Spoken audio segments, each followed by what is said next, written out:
નમસ્તે ગુજરાત, આપ જોઈ રહ્યા છો સંદેશ ન્યૂઝ અને આપની સાથે હું છું લખમા। બુલેટિનની શરૂઆત કરીએ।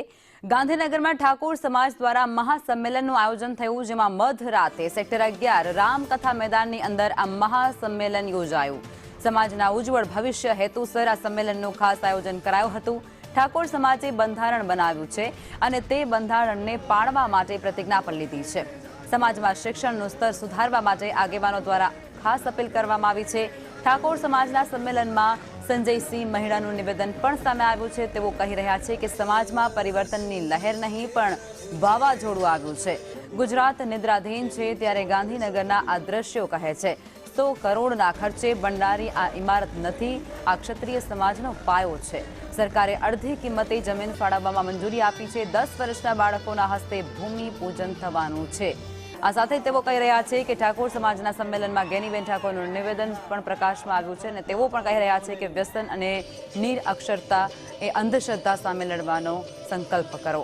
આ પરિબળ કઈ રીતે આગળ જતા અટકાવે છે તે પણ તેમને જણાવવામાં આવ્યું। આ સાથે જ અન્યાય સહન કરવા છતાં પણ આજે સમાજ સંઘર્ષ કરી રહ્યા હોવાના દાવા પણ કર્યા। આજે સરકારના પ્રોજેક્ટમાં અડધી કિંમતે જમીન ફાળવવાની સૈદ્ધાંતિક મંજૂરી આપી દીધી છે। અમે ઈચ્છીએ છીએ કે ગામડાનો યુવાન યુપીએસસી અને જીપીએસસી પાસ કરી સચિવાલયમાં ઉચ્ચ હોદ્દા પર બેસે। મારા વિભાગ તરફથી હું આપને વિશ્વાસ અપાવું છું કે સરકાર શ્રીના ગ્રામ વિકાસની યોજનાઓમાં છેવાડા માનવી સુધી પહોંચે તે અમારો સંકલ્પ છે। સાંસદ ગેનીબેન ઠાકોર સાથે વાત કરીશું। બેન, આજે ઠાકોર સમાજનું આ મહાસંમેલન થયું, મૂળભૂત રીતે કઈ કઈ બાબતોની ચર્ચા કરવામાં આવી? જાહેરમાં ચર્ચા કરાઈ છે કે શિક્ષણ રીતે અને આર્થિક રીતે સમાજ કઈ રીતે આગળ વધે અને છેવાડાનો વ્યક્તિ જે શિક્ષણથી વંચિત છે એના માટેની ભૌતિક સુવિધાઓ થાય। આપે એક આજે સૂત્ર આપ્યું, શ્રેષ્ઠ સમાજ શ્રેષ્ઠ રિવાજ, એક સમાજ એક રિવાજ। સમગ્ર ગુજરાતમાં ઠાકોર સમાજ વિવિધ પંથકોમાં સમાજના રીત રિવાજો અલગ અલગ છે। એમાંથી કેટલાક એવા કોમન સમાજના જે બંધારણના નિયમો કે જે ફરજિયાત બધાને લાગુ પડે, સૌરાષ્ટ્ર હોય, મધ્ય ગુજરાત હોય, ઉત્તર ગુજરાત હોય, અને આ ખર્ચા સામાજિક પ્રસંગોના ઓછા કરી અને સમાજ શિક્ષણ તરફ વધે, એ જેમ ઉત્તર ગુજરાતમાં 3 જિલ્લાએ કર્યું એવું સમગ્ર ગુજરાતમાં જાય। અને જેમ સદારામ બાપુના નામે ઉત્તર ગુજરાતમાં ઠાકોર સમાજ એક થાય, મધ્ય ગુજરાતમાં ભાતીજી મહારાજ હોય, વેલનાથ બાપા હોય, વીર માધાંતર દાદા હોય, કે આમના આશીર્વાદ થકી સમાજ એક રિવાજ શ્રેષ્ઠ રિવાજ ને શ્રેષ્ઠ રિવાજ એ શ્રેષ્ઠ સમાજ। આ સૂત્રને સાર્થક કરવા માટે આવનાર સમયમાં બધા આગેવાનો સાથે મળીને કામ કરશે। એક છેલ્લો સવાલ બેન, આપે કહ્યું કે અનેક પરિબળો એવા છે કે જે સમાજને વિકાસ થતો રોકી રહ્યા છે, આ પરિબળો કયા અને એને કેવી રીતે દૂર કરવા માંગી રહ્યા? તમામ પરિબળો મેં ગણાવ્યા। નિરક્ષરતા હોય, કુપોષણ હોય, બેરોજગારી હોય, અંધશ્રદ્ધા હોય, આ તમામ પરિબળો છે એ સમાજને ક્યાંક ને ક્યાંક વિકાસમાં અવરોધ છે।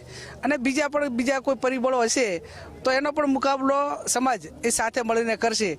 એટલે તમામ પ્રકારનું સોલ્યુશન એ શિક્ષણ છે અને શિક્ષણ થકી સમાજનું ઉત્થાન થાય, એ બધા સમાજના સર્વ પક્ષીય આગેવાનો સાથે મળીને એક મંચ ઉપર આવ્યા। આજ તમે એમ ગણો કે સમાજ રાત્રે 3 વાગે આખી રાત આવી કડકડતી ઠંડીમાં તપસ્યા કરી, અને એ સમાજને આશા છે, અપેક્ષા છે, એમની લાગણીઓ છે, માગણીઓ છે, ભાવના છે, એમાં આગેવાનો બધા એકજૂટ થઈને ખરા ઉતરે એ અમારી બધાની જવાબદારી છે અને એ તરફ કામ કરવા માટેના પૂરા પ્રયત્નો કરશું। બેન, ખરેખર આ સાંસદ કે જેમણે સંદેશ ન્યૂઝ સાથે ખાસ વાત કરી, મૂળભૂત રીતે સમાજમાં શિક્ષણનો પાયો નંખાય તે જ આ મહાસંમેલનનો હેતુ હોવાનો દાવો કરવામાં આવી રહ્યો છે। કેમેરા પર્સન જેવી રાઠોડ સાથે હું નિર્મલ દવે, સંદેશ ન્યૂઝ, ગાંધીનગર। આજના મહાસંમેલનમાં ગાયક વિક્રમ ઠાકોર પણ હાજર હતા। વિક્રમભાઈ સાથે વાત કરીશું। વિક્રમભાઈ, એક તો એન્ટ્રી તમારી જે રહી અને ત્યારબાદ આપની સ્પીચ પણ, એક ગીત ગાયું આપે, કયું ગીત ગાયું પહેલા તો, અને એ ગીત ગાવાની કેમ આપને જરૂરિયાત લાગી? એકચ્યુઅલી વર્ષોથી હું સિંગિંગ લાઈનમાં છું। એક્ટર તો પછી બન્યો 2006માં, પણ 2004ના પહેલાં બી કદાચ હું જ્યારે સિંગિંગ કરતો ત્યારે પ્રોગ્રામોમાં જઉં તો હું જોઉં તો અમારા સમાજના લોકોની પરિસ્થિતિ, તો મને એ વખત લાગ્યું કે ભાઈ મારા સમાજમાં શિક્ષણ બહુ ઓછું છે અને વ્યસનો બહુ વધારે છે, તો એટલા માટે હું પહેલાં એટલું બધું બોલતો નહોતો.